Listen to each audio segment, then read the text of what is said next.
is my old friend.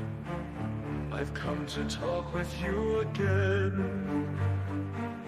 because a vision softly creeping left its seeds while I was sleeping. And the vision that was planted in my brain still remains within the sound of silence.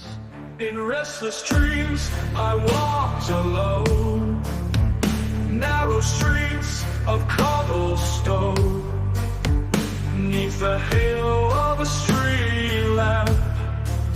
I turned my collar to the cold and damp, when my eyes were stabbed by the flash of a neon light that split the night and touched the sound of silence.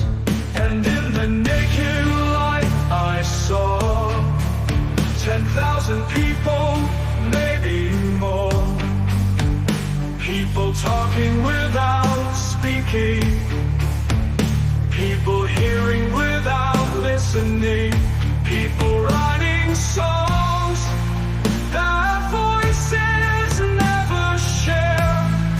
No one dared disturb the sound of silence. Fools, said I, you do not know, silence like a cancer grows. Hear my words that I might teach you, take my arms that I might reach you.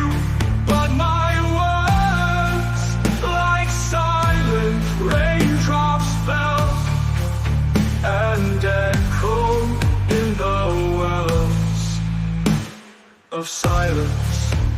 And the people bowed and prayed to the neon god they made, and the sign flashed out its warning in the words that it was forming. And the sign said, the words of the prophets are written on the subway walls and tenement halls, and whispered in the sound of silence.